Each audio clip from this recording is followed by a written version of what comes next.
juga terlihat dari potongan video yang viral di medsos. Tak cuma minta maaf, dia juga menyatakan kebanggaannya pada Risma yang dulunya wali kota Surabaya. Ini baru nyali pejabat, Bupati Alor minta maaf ke Mensos Risma. Sebelum menonton video ini, tarik nafas dulu dan jangan lupa untuk subscribe dan aktifkan loncengnya. Dalam sebuah video yang beredar di grup media sosial, tampak Bupati Alor Amon Jobo memarahi staf Kementerian Sosial. Video itu direkam di rumah jabatan Bupati Alor. Para staf yang duduk berhadapan dengan Amon terdiam dan tak berkutik saat mendengarkan ucapan sang bupati. Amon yang terlihat kesal sempat menyinggung Menteri Sosial Tri Risma hari ini. Tak hanya itu, dia juga mengancam akan melempar kursi kepada para staf Kementerian Sosial. Para staf pun juga diusir agar segera meninggalkan Kabupaten Alor. Usai memarahi staf Kementerian Sosial, Amon berjalan meninggalkan mereka. Kemarahan Amon diduga dipicu oleh program Keluarga Harapan atau PKH. Ia menumpahkan kekesalannya lantaran bantuan PKH diurus oleh Dewan Perwakilan Rakyat Daerah Alor, Nusa Tenggara Timur. Dalam video berdurasi 3 menit 9 detik itu, Amon menyampaikan bahwa pihak Kementerian Sosial tidak menghargai pemerintah Kabupaten Alor. Amon menyatakan bakal mengirim surat kepada Presiden Joko Widodo mengenai masalah PKH itu. Saat dikonfirmasi, Amon tak menampik bahwa pria dalam video tersebut adalah dirinya. Namun pihaknya tak mengingat kapan kejadian itu berlangsung. Apa yang disampaikan dalam video adalah fakta di lapangan. Mengenai bantuan PKH yang dipermasalahkannya, Amon menerangkan bahwa bantuan itu diberikan setelah badai Seroja menerjang wilayahnya pada April 2021. Namun kata Amon, bantuan itu diberikan kepada salah satu partai politik. Ketua DPRD Alor kemudian membagikannya kepada warga di wilayahnya. Dia menyayangkan bantuan itu bersifat kemanusiaan, tetapi kenapa diberikan kepada partai politik? Mengenai viralnya video Bupati Alor marahi staf Kementerian Sosial, Amon mengaku tak ambil pusing soal itu. Dia mengatakan siapa yang mengedarkan video tersebut dialah yang semestinya bertanggung jawab. Dan hari ini Bupati Alor Amon Jobo akhirnya meminta maaf kepada Menteri Sosial Tri Risma hari ini usai videonya memarahi staf Kemensos viral di media sosial. Amon tak menyangka videonya memarahi staf Kemensos itu viral di media, bahkan berpengaruh ke pencabutan dukungan dari PDIP. Jadi kemarahan saya itu karena adanya tata kelola penyaluran bantuan sosial kepada korban bencana Seroja yang dilakukan Kemensos, kata Amon. Pihaknya mengaku bahwa sebenarnya kasus memarahi staf Kemensos dan menyebut Menteri Sosial itu sudah terjadi sejak April 2021. Bahkan dirinya sudah menyampaikan permintaan maaf secara langsung kepada Mensos saat ke Alor beberapa waktu lalu.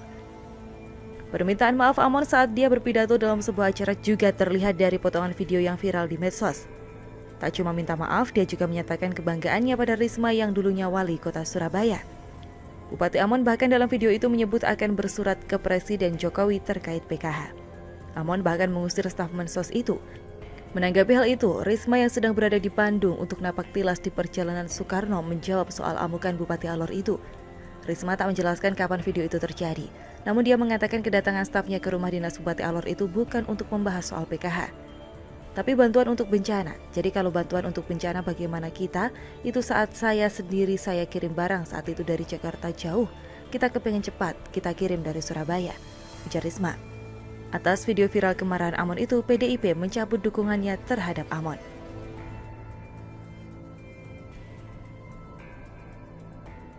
Jangan sampai pindah channel, bahasan berikutnya lebih menarik. Tapi apapun itu, saya setuju-setuju saja dengan adanya relawan Ganjar demi menyaingi relawan Anies yang sudah lebih dulu mendeklarasikan diri. Mungkin Ganjar nggak niat maju pilpres, tapi relawannya terlanjur deklarasi. Ditulis oleh Alifur Rahman dari siwa.com. Sebelum menonton video ini, tarik nafas dulu dan jangan lupa untuk subscribe dan aktifkan loncengnya. Ketika Ganjar menang di Pilkada Jateng dengan 58% suara, sebenarnya itu tergolong sukses. Cukup jauh selisihnya, tapi mengingat Jawa Tengah adalah basis PDIP ditambah Ganjar sebagai petahana, kemenangan 58% jelas bukan sebuah angka yang membahagiakan.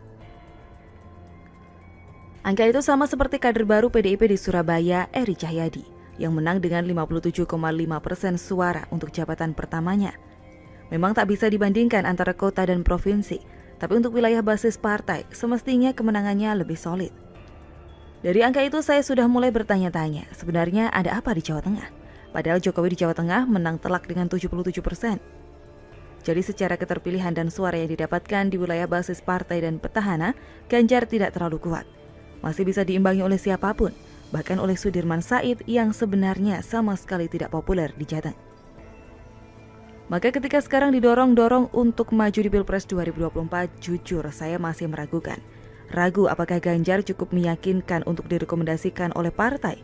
Pun kalaupun dimajukan, apa bisa menang misal lawannya adalah Prabowo atau Anies? Karena untuk level nasional modal untuk memenangkan Pilpres itu cukup berat. Seorang Jokowi dengan elektabilitas mencapai 62% bisa babak belur hanya karena isu PKI dan majalah yang disebar hingga pelosok desa. Jokowi yang jauh lebih fenomenal dari Ganjar sekarang yang punya panggung politik di Jakarta pun masih harus digandengkan dengan mantan Wapres JK di Pilpres 2014 lalu. Suka tidak suka, JK punya jaringan di Golkar yang cukup kuat. Pengalaman dan matang dalam Pilpres, pernah jadi wakil presiden pula. Sementara Ganjar belum sampai pada titik itu.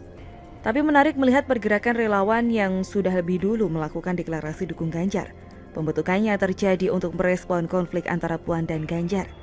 Karena entah kesimpulan dari mana, seolah-olah Puan ingin maju di Pilpres dan Ganjar juga sama, sehingga keduanya memperebutkan rekomendasi partai. Padahal menurut pengakuan Ganjar, dia merasa tidak ada apa-apa di PDIP. Hubungannya dengan Puan sangat baik dan Ganjar menaruh hormat terhadap Puan. Lalu hari ini Ganjar muncul dengan menjawab pertanyaan dengan pertanyaan.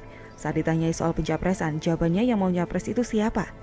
Ganjar juga setuju dengan pernyataan Megawati bahwa semua kader yang menyebut bahwa petugas partai harus menurut.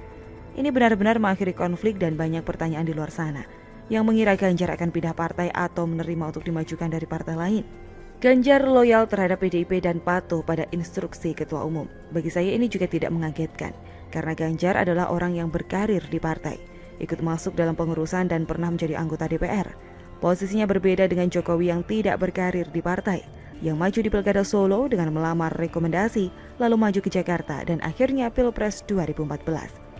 Kalau Jokowi saja yang tidak berkarir seserius Ganjar di partai, katakanlah begitu, cenderung tidak mau melawan Bu Mega saat jelang Pilkada DKI. Karena waktu itu Prabowo ngotot mau bawa Jokowi ke Jakarta. Ya apalagi Ganjar. Bagi Ganjar sendiri sebenarnya tidak masalah. Dia maju atau tidak itu terserah Ketua Umum PDIP. Yang bingung mungkin para pendukung atau relawannya yang sudah terlanjur deklarasi, sudah terlanjur bikin gerakan. Itu nantinya kalau Ganjar nggak jadi maju gimana? Dan ketika Ganjar sekarang balik bertanya, yang mau nyapres itu siapa? Maka semakin membingungkanlah deklarasi relawan Ganjar. Itu ibarat orang yang sudah terlanjur siap-siap mau berangkat lamaran, tapi sang calon malah bertanya ke orang-orang, emang yang mau nikah siapa? Tapi apapun itu, saya setuju-setuju saja dengan adanya relawan Ganjar, demi menyaingi relawan Anies yang sudah lebih dulu mendeklarasikan diri. Mungkin teman-teman perlu lebih sedikit tabah saja dengan komentar Ganjar ke belakang yang tidak akan mau ikut campur atau berkomunikasi dengan grup relawan yang sudah mendukungnya sekarang. Semoga itu mampu membuat elektabilitas Ganjar naik signifikan. Namun kalau tidak, atau tahun depan survei Ganjar masih tipis dengan Prabowo atau Anies, nampaknya kita akan punya capres baru yang bukan dari nama-nama yang sudah ada sekarang.